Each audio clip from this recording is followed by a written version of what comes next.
देखते हैं class 10 math का चैप्टर नंबर 4.3 है। इसका इंट्रोडक्शन क्या है हम ये देखते हैं। देखिए, द्विघात समीकरण का पूर्ण वर्ग बनाकर हल ज्ञात करना हमारा ये क्या कहते हैं पॉइंट है। इस पॉइंट को हमको समझना है क्योंकि 4.3 में लगभग सारी की सारी सवालें आपकी इसी पूर्ण वर्ग बना के ही हमको हल करना है द्विघात समीकरण को, ठीक है ना। तो इसको हल करने के लिए हम मानक समीकरण लेते हैं, ठीक है ना। जो द्विघात समीकरण का मानक रूप है वो क्या होता है देखते हैं। जो आपका मानक रूप होता है द्विघात समीकरण का वो होता है आपका क्या, A X square plus B X plus में सी बराबर 0। अब इस समीकरण को, इस द्विघात समीकरण को हम क्या पूर्ण वर्ग बना के हल करेंगे और यक्स का मान निकालेंगे। मतलब क्या है, उसका मूल निकालेंगे, रूट, ठीक है ना। देखिए, इसको पूर्ण वर्ग बनाने के लिए हमको एक सूत्र होता है a प्लस बी का होल स्क्वायर, जिसका बहुत ही महत्वपूर्ण इसमें भूमिका है। तो उस सूत्र को हम पहले लिख लेते हैं। क्या होता है सूत्र, a प्लस बी का होल स्क्वायर का होता है a स्क्वायर प्लस में 2ab प्लस में बी स्क्वायर, ठीक है ना। अच्छा, यहाँ पे आप लोग पढ़ते होंगे A square plus B square plus 2ab, ठीक है ना। बट रियलिटी में वो क्या होता है, ए स्क्वायर प्लस में 2ab प्लस में बी स्क्वायर होता है, ठीक है ना। ये आपका सिस्टम होता है, पहला पद ये, दूसरा ये, तीसरा पद ये होता है। दूसरा पद बी स्क्वायर नहीं होता है, 2ab होता है। और ये चीज़ आप जानोगे क्लास 11th में जब आपको द्विपद प्रमेय पढ़ाई जाएगी तब, कि उसके पहला पद क्या होता है, दूसरा पद, किसी भी द्विघातीय जो होते हैं, जो द्विघातीय बहुपद होते हैं, उनको जब एक्सप्लेन किया जाता है, जब उनका प्रसार किया जाता है, तब उनके पहला पद, दूसरा पद, तीसरा पद या चौथा पद, कोई भी पद हम कैसे निकालते हैं उसमें हमको पता चलेगा कि कौन सा पद कहाँ पे होता है। तो यहाँ पे देखिए, हम तो प्लस माइनस इसलिए, अब प्लस में सभी चीज़ें इसलिए हम कहीं भी लिख देते हैं उसको, A square plus B square plus 2ab लिख दें, या B square plus A square plus 2ab लिख दें, ठीक है ना। तो ये सारी सिस्टम होते हैं। बट जो आपका सिस्टम है वो ए स्क्वायर पहला पद होता है, दूसरा पद 2ab होता है और तीसरा पद आपका बी स्क्वायर होता है, ठीक है ना। अब देखते हैं इसका हम पूर्ण वर्ग कैसे बनाएं। ए स्क्वायर ए एक्स स्क्वायर प्लस में बी एक्स प्लस में सी बराबर 0। इसका पूर्ण वर्ग बनाने के लिए सर्वप्रथम हम क्या करते हैं, जो यक्स स्क्वायर है, यक्स स्क्वायर का जो गुणक है, ठीक है ना, जो यक्स स्क्वायर के साथ मल्टीपल में है अचर पद, उस अचर पद को हम वहाँ से हटाते हैं, रिमूव करते हैं। और रिमूव करने के लिए हम क्या करते हैं, उसी चीज़ को कॉमन ले लेते हैं पूरे समीकरण से, ठीक है ना। तो यहाँ से हमने क्या किया, ए कॉमन ले लिया, तो ये क्या हो गया, एक्स स्क्वायर प्लस में, अब देखिए यहाँ पे तो ए था नहीं, तो हम क्या करेंगे, बी अपान ए भाग में लिखेंगे, ठीक है ना। तो यहाँ पे भी आपका सी अपान ए हो जाएगा और बराबर में 0 हो जाएगा। देखिए, अब ए अंदर जाएगा तो ए एक्स स्क्वायर हो जाएगा, प्लस में यहाँ पे ए अंदर जाएगा तो ये वाला ए और ये वाला ये कट जाएगा, यहाँ पे अंदर जाएगा ए तो ए से ए कट जाएगा, तो मतलब ये फिर से वही बन जाएगा, ठीक है ना।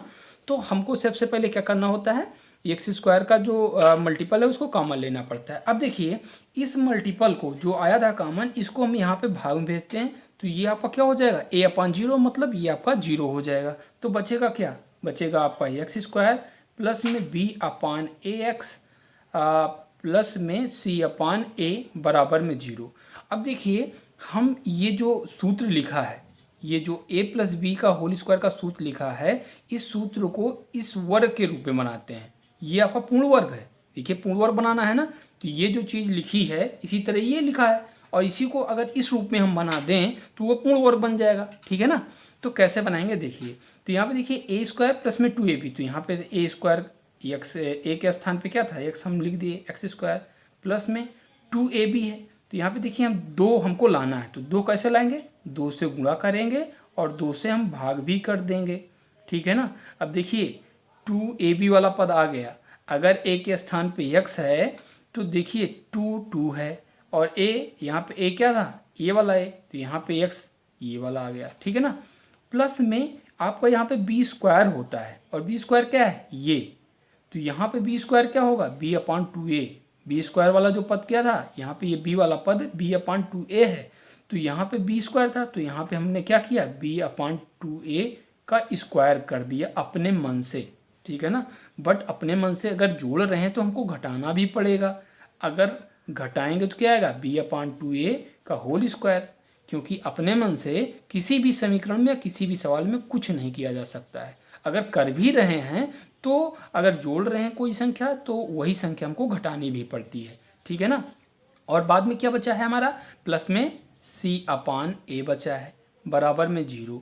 अब देखिए यहाँ से लेकर यहाँ तक एक क्या बना, पूर्ण वर्ग बन गया। कैसे, x² प्लस में b/2a का स्क्वायर प्लस में 2b/2a x, मतलब a² प्लस b² प्लस में 2ab, ठीक है। ये क्या हो गया, x प्लस b/2a का होल स्क्वायर बन गया। देखिए a² प्लस में b² और प्लस में 2ab, ठीक है ना। देखिए और 2ab हो गया, प्लस में आपका क्या हो जाए, उसके बाद माइनस में है, अगर इसका स्क्वायर कर दें तो क्या आएगा, b/2 अपान 2 दूनी 4 4a² और प्लस में c/a हो जाएगा, बराबर में 0 हो जाएगा। अब देखिए इसको अगर हम लिखें इस प्रकार, कैसे, x प्लस b/2a का होल स्क्वायर और c प्लस में c/a और माइनस में b²/4a², अगर इस प्रकार लिखें तो ज़्यादा सुविधाजनक होगा, ठीक है ना। अब क्या करेंगे, देखिए x प्लस b/2a का होल स्क्वायर कर देते हैं और प्लस में इन दोनों को घटाएं तो पहले हर का क्या करते हैं, एलसीएम लेते हैं। तो एलसीएम क्या आएगा, 4a आएगा। अब देखिए 4a नहीं 4a² आएगा, ठीक है ना। आप ध्यान से देखिएगा 4a² आएगा। अब 4a² डिवाइडिंग बाई अगर 2a करें तो कितना आएगा, 4a आएगा। 4a से जब c को मल्टीपल करते हैं तो कितना आएगा, 4ac। और माइनस में जब 4a² डिवाइडिंग बाई 4a² करेंगे कितना आएगा, 1 आएगा। और 1 का मल्टीपल जब हम b² से करेंगे कितना आएगा, b² आएगा, बराबर में आपका 0 हो जाएगा।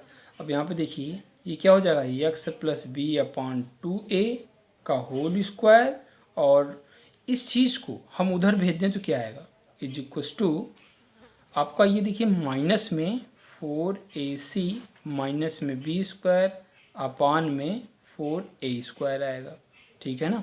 अब देखिए x प्लस b/2a का होल स्क्वायर बराबर क्या हो जाएगा, बराबर आपका हो जाएगा, देखिए माइनस को अगर अंदर कर दें तो ये आपका तो ब्रैकेट में था, ठीक है ना, क्योंकि ये माइनस है, इधर ये गया तो ये पूरी संख्या माइनस में हुई। अब माइनस अगर अंदर जाएगा तो ये वाला प्लस में, ये वाला माइनस में, तो b² माइनस में 4ac अपान में क्या आएगा, 4a²।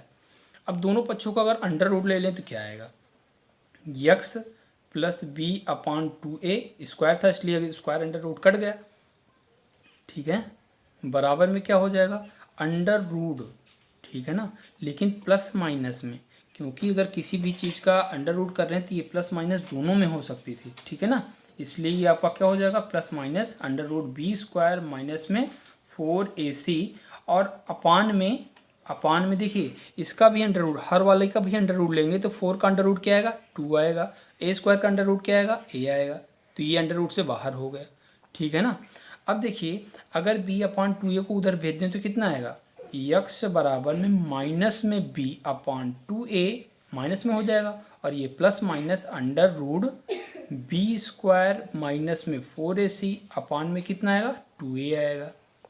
देखिए अंडर रूट केवल इतने में है, ठीक है ना, अपान में क्या हो जाएगा, 2a हो जाएगा। अब देखिए हर में क्या 2a दोनों में है, तो अगर हर में जब दोनों में है हम क्या करते हैं, कॉमन ले लेते हैं, तो कितना आएगा, माइनस में b plus minus under root b² minus में 4ac और अपान 2a, ये x बराबर, तो मतलब x के मान आ गए।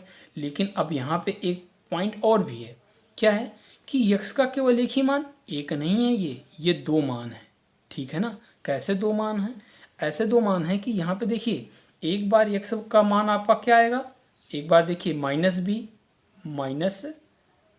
b और उसके बाद प्लस में, देखिए ये आपका प्लस माइनस दोनों था ना, प्लस माइनस दोनों था, तो एक बार प्लस में लेंगे तो क्या आएगा, अंडर रूट b² माइनस में 4ac डिवाइडिंग बाई 2a, और जो दूसरा मान है वो क्या आएगा, माइनस में b। अब देखिए प्लस एक बार लिए, अब माइनस लेंगे तो माइनस में क्या हो जाएगा, अंडर रूट b² माइनस में 4ac अपान में 2a, ठीक है ना। तो ये आपके x के 2 मान आ गए, क्योंकि द्विघात था इसलिए 2 मान आना था इसका, ठीक है ना। अब देखिए इस ये जो हमारा x का मान निकला है, ये एक फार्मूला, एक सूत्र है कि कोई भी द्विघात समीकरण हो तो वहाँ पे हम ए बी सी क्या है, यहाँ पे a एक्स स्क्वायर का गुणांक, b क्या है x का गुणांक और c अचर पद है, ठीक है ना। तो ए बी सी अगर हम उसका मान जान लें तो अगर इस फार्मूले पर रख दें तो हमारा सीधा सीधा x का मान आ जाएगा, दोनों मान आ जाएंगे, एक मान इससे आएगा, दूसरा मान इससे आएगा, अंतर केवल यहाँ पे प्लस है, यहाँ पे माइनस है, बस। तो इस सूत्र को हम क्या कहते हैं, इसको कहते हैं द्विघातीय सूत्र कहते हैं। और इसको एक सूत्र, इसका एक और भी नाम है श्रीधराचार्य सूत्र। श्रीधराचार्य सूत्र क्यों कहा जाता है, क्योंकि श्रीधराचार्य ने ही इसका प्रतिपादन किया था, ठीक है ना। तो ये आपका हो गया पूर्ण वर्ग बना के हल ज्ञात करना किसी भी द्विघात समीकरण का।